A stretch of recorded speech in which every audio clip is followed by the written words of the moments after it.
يا صباح الفل. طبعا امبارح كان في ماتشين مهمين جدا، الاهلي والمحله وبيراميدز ومودرن سبورت. احنا هنبدا بالاهلي والمحله. طب ايه اسباب التعادل؟ هل ان المدرب على قده ريبيرو؟ هل رعونه لعيبه؟ هل لعنه ملعب استاد غزل المحله؟ نبدا بريبيرو. ريبيرو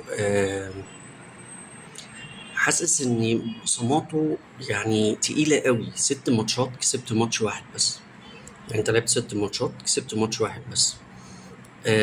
حتى تغييراتك غريبة، يعني انت هتغير طول الوقت مركز بمركز، ويمكن بتنزل كواليتي اقل. يعني لما تشيل بن رمضان وتنزل احمد رضا، انت بتشيل واحد بيقدر يمسك الكرة بين الخطوط كويس جدا، بيقدر يلعب وبيقدر يعمل زيادة عددية جوه منطقة الجزاء، ما بيبقاش معمول حسابه لعيب تقيل في الملعب زي ما بنقول، وبتنزل لعيب عادي. وجهة نظري يعني. بتشيل بن شرقي اللي بيقدر يشتغل في المساحات الضيقة قوي، وتنزل طاهر. يعني يعني نفس الشكل اللعب بتاع ده هو نفس شكل اللعب بتاع ده.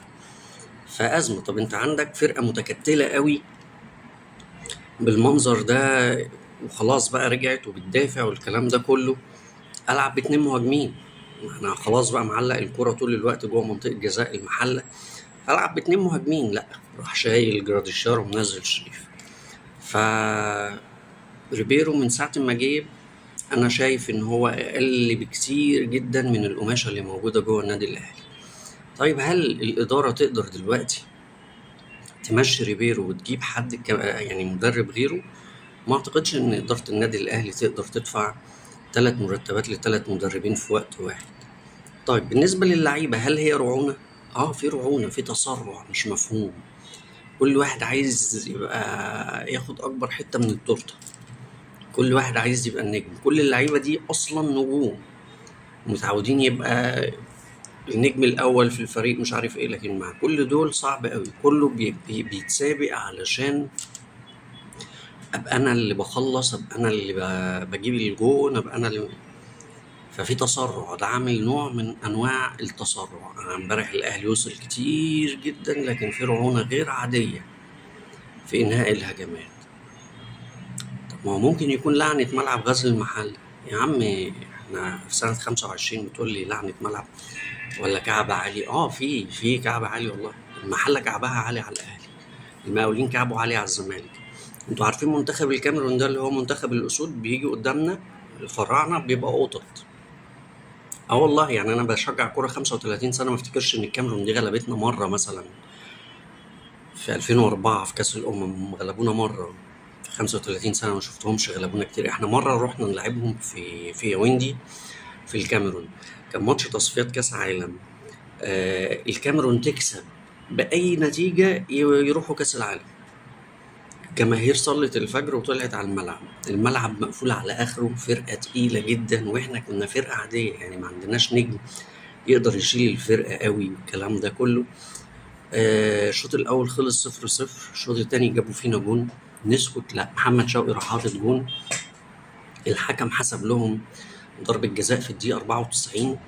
دخل بيرو رومي بكل ما اوتي من قوة، هو مش محتاج، هو رجله تقيلة لوحده، راح مودي عصام الحضري في حتة وشايطها في الناحية التانية. الكرة دخلت؟ لا ما دخلتش، جت في القائم الشمال وخرجت. وخرجوا من كأس العالم 2006. فاحنا كعبنا تقيل فعلا على الكاميرون.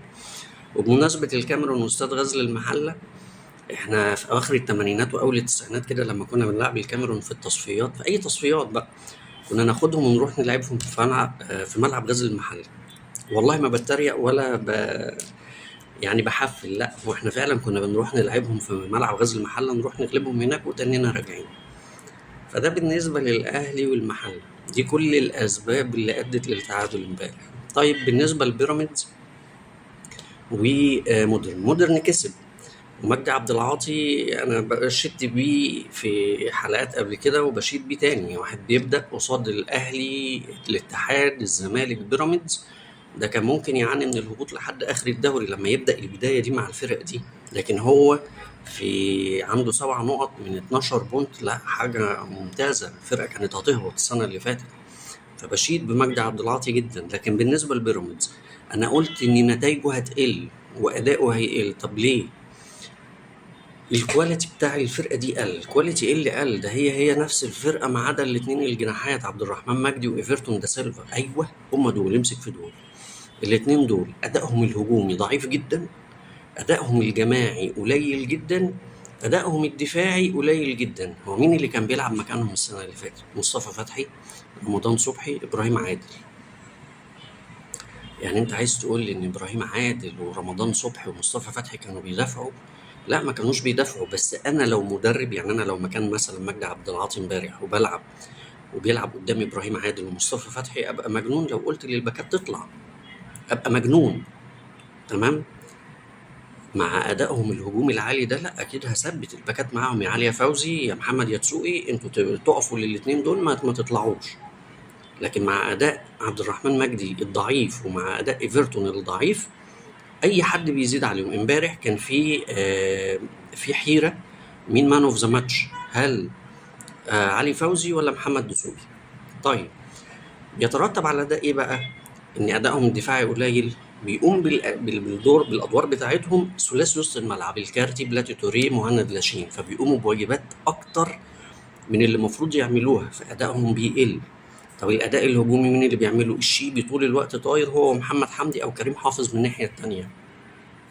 فطول الوقت مع الوقت يعني ما اقدرش العب 90 دقيقه رايح جاي رايح جاي، فمع الوقت مجهودي بيقل، فبالتالي الفرقه كلها ادائها بيقع. ده سبب اساسي من هبوط فرقه بيراميدز السنه دي، ولسه النتائج هتقل تاني لحد ما يرجع مصطفى فتحي ورمضان صبحي يلعبوا ويبقوا فورمه تاني. تمام.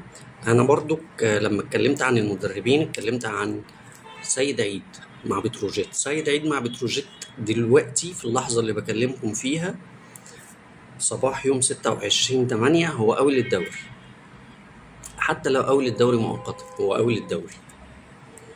فبصمه المدربين دلوقتي بقت بتبقى حاجه مهمه قوي. مجدي عبد العاطي، سيد عيد. عايز برضو اقول ان رضا شحاته عامل من الفسيخ شربات مع كهرباء اسماعيليه. الفرقه دي لسه جايه مع رضا شحاته.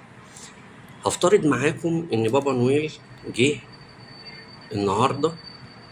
بابا نويل ايه اللي جه النهارده؟ بابا نويل بيجي ليله راس السنه يا سيدي. انا هفترض معاك انه جه النهارده وشايل البؤجه اللي بتبقى على ظهره دي، وادالك، مش ادالك بقى هديه منها، لا ده راح رميها كلها في حجرك وقال لك اتفضل كل الهدايا دي بتاعتك.